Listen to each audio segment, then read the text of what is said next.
The 2023 presidential election was most competitive and too close to call till the last minute. Nobody knew where the pendulum of victory will swing as the front runners gave their all to the end.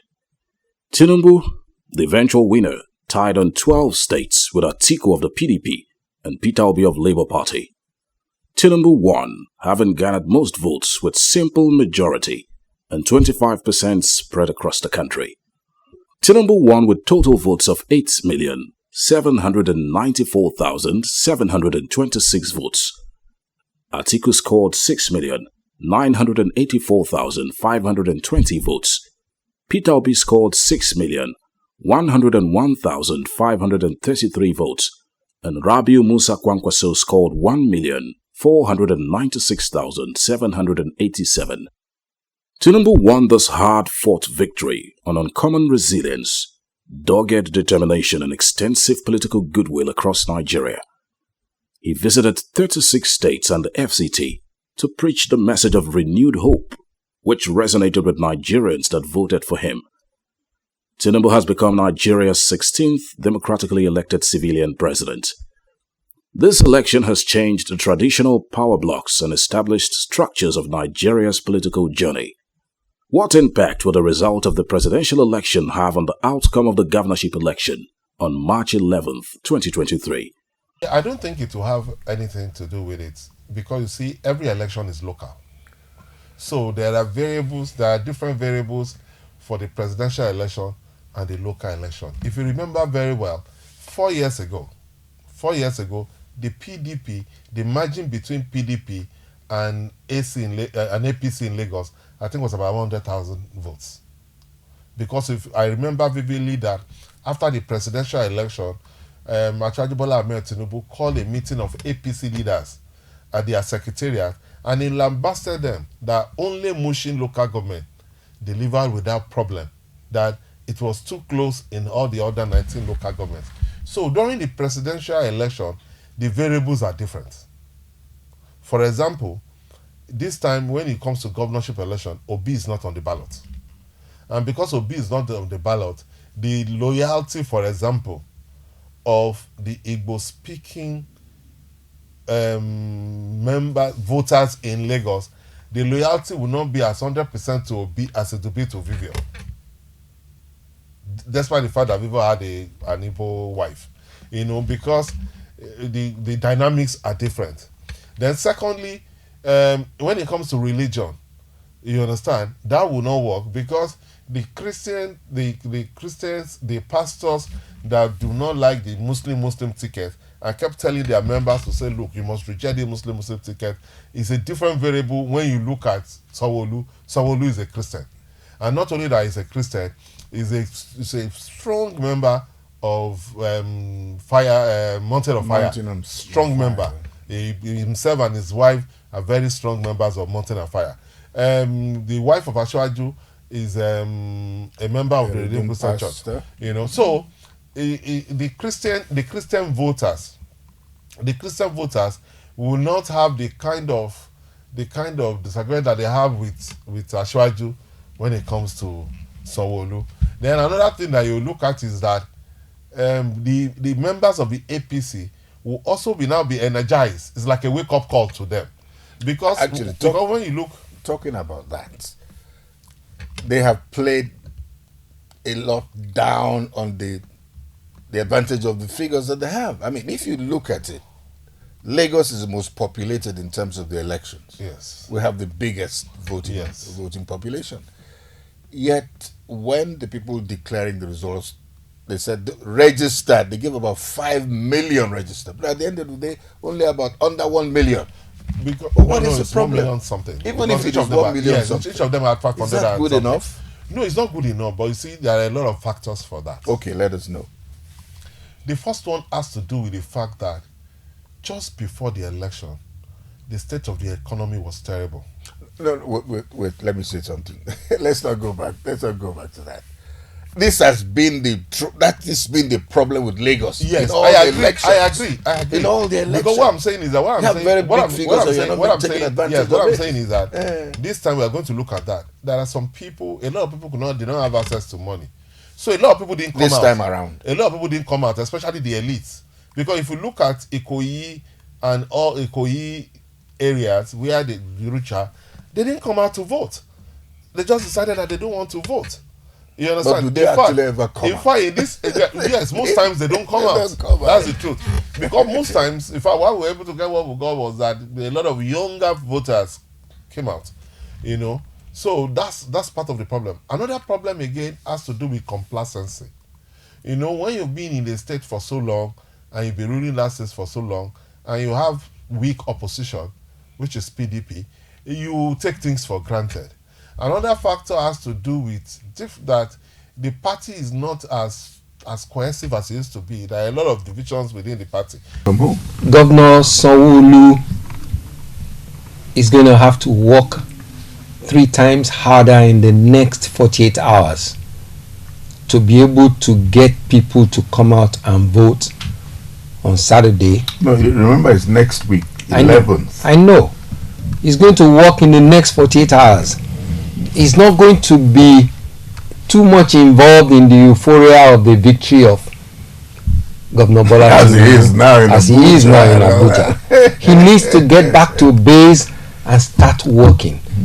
Something was flying around on the social media in the last 24 hours where a notice had been sent out to all the political appointees of the governor, starting from the SAs, the special advisors, the commissioners, the general managers of parastatals, who are designated political appointees, that if they love to come back to their work, they must deliver from their word to their local government in the election that is coming up on the 11th of March.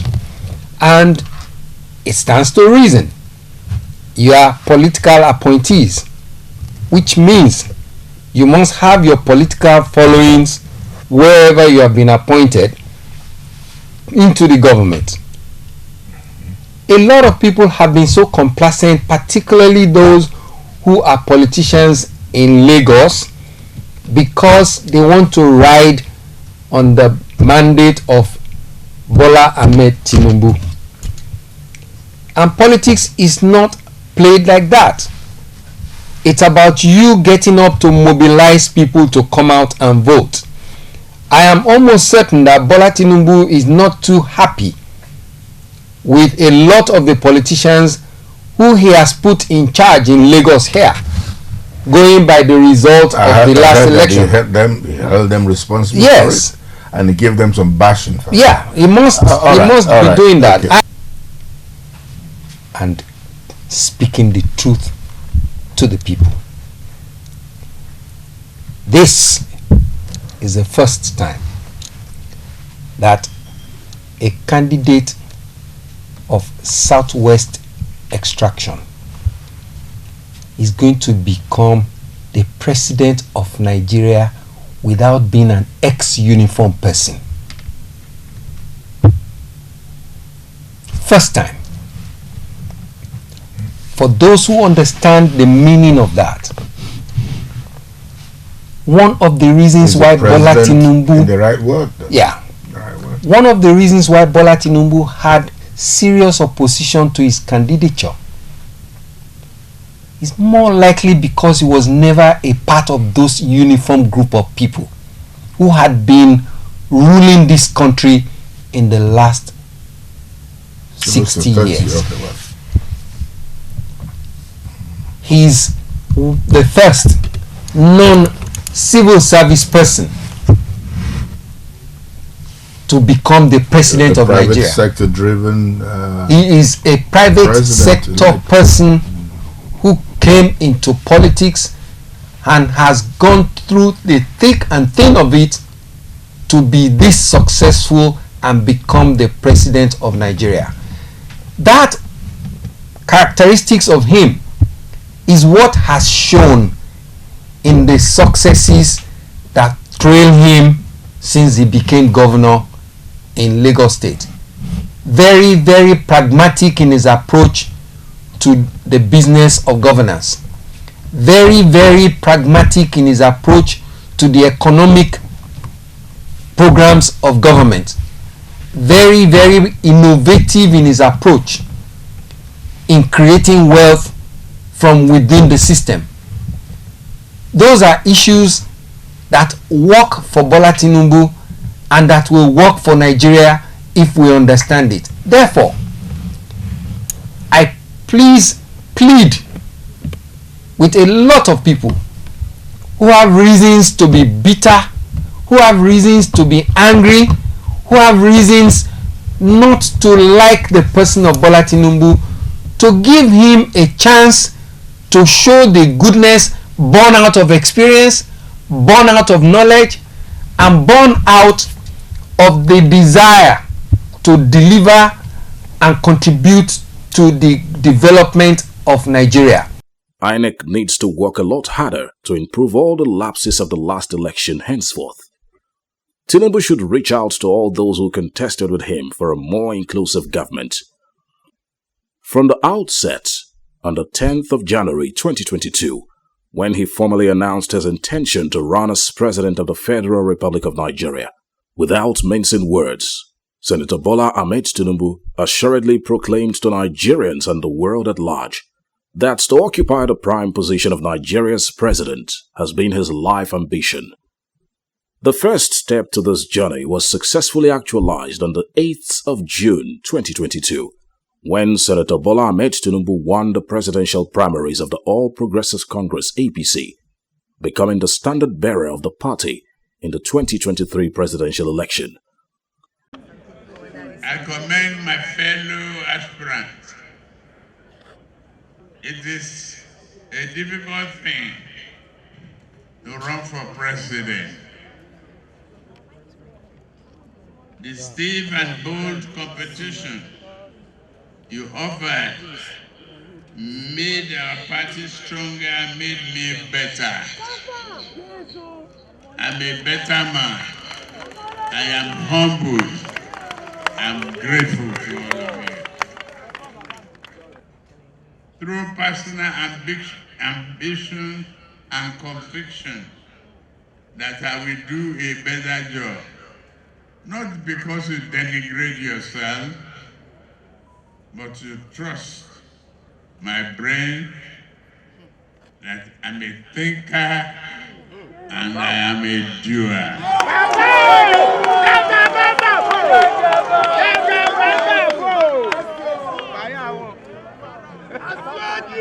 The competition is now over.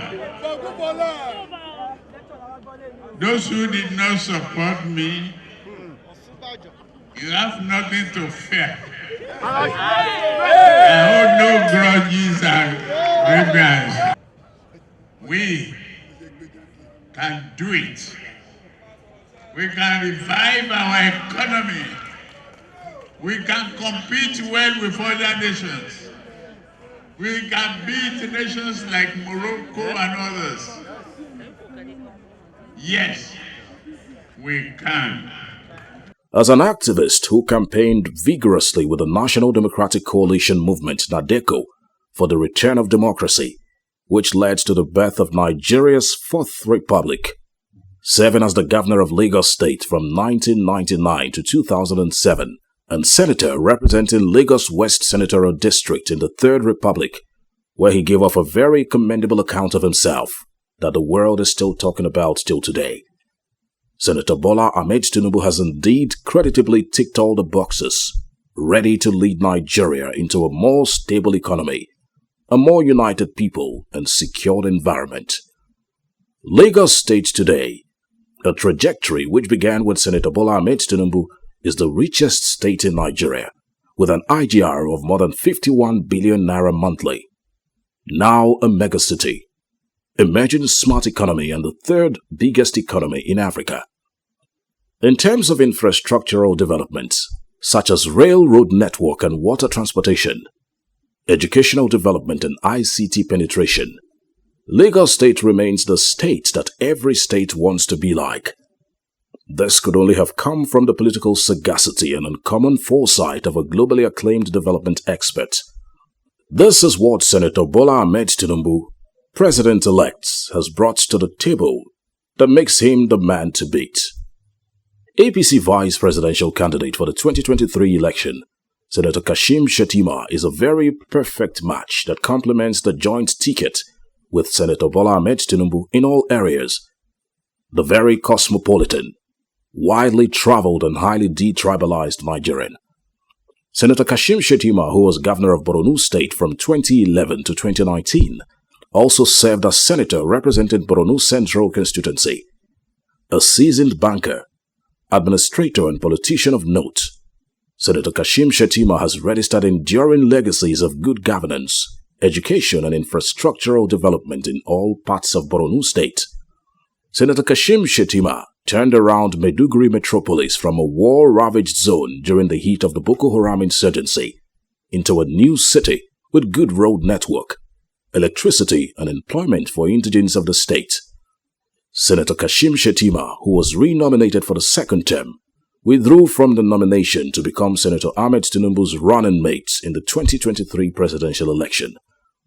The joint presidential ticket of Senator Bola Ahmed Tinubu and Senator Kashim Shettima will enthrone transformational change in Nigeria. The president-elect, Senator Bola Ahmed Tinubu, moments after his declaration as the winner of the 2023 presidential election, delivered his maiden address in which he extended an olive branch to all those who contested with him and other political parties to join hands with him for the arduous task of wresting and rebuilding Nigeria. Really thank you. I say whether you are batified or articulated, obedient, kwankwasia, or have any other political affiliation, you voted and struggled for a better Nigeria, more hopeful nation, and I thank you for your participation and dedication to our democracy. You decided to place your trust in the democratic vision of a Nigeria founded on a shared prosperity and one nurtured by the ideas of unity, justice, peace, and tolerance. Renewed hope has dawned and landed in Nigeria.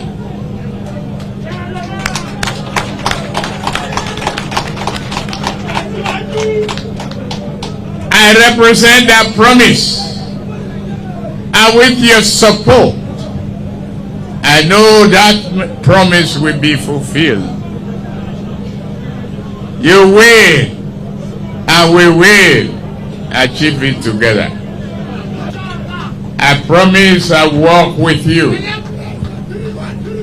to make Nigeria the destination of returning home to contribute to the development of our nation. Senator Bola Ahmed Tinubu said he will be a fair leader to all Nigerians and work assiduously to turn around the economic fortunes of the country, improve education, and engage the youth in productive and creative areas. The youth, I address you first.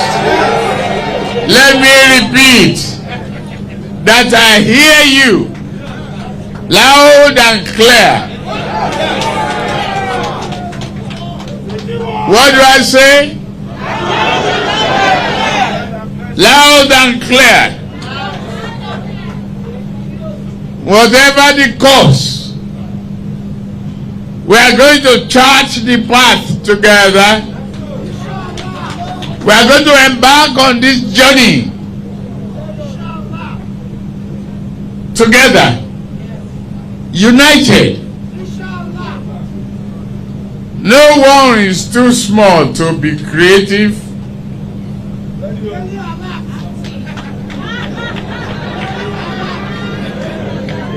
Inshallah,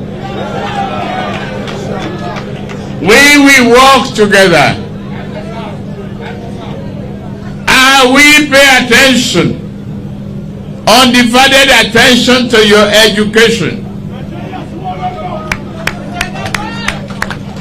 We will be creative. Credit will be available. Education loan will be available. 4 years course will be 4 years course. No more strike. Your universities will have their autonomy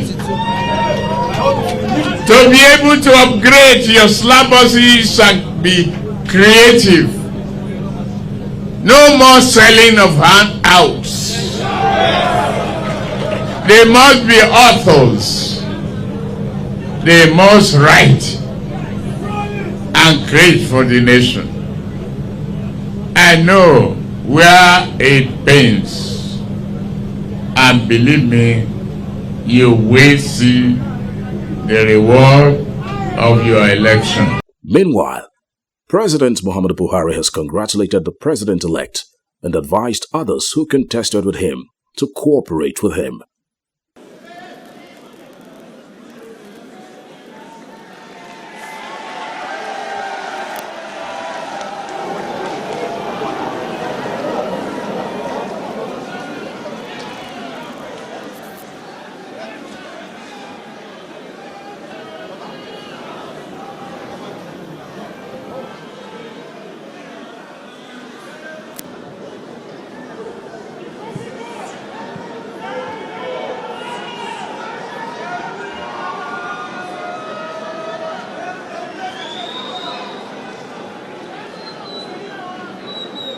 Biscon Communications congratulates Asiwaju Bola Ahmed Tinubu and other contestants for a successful outcome.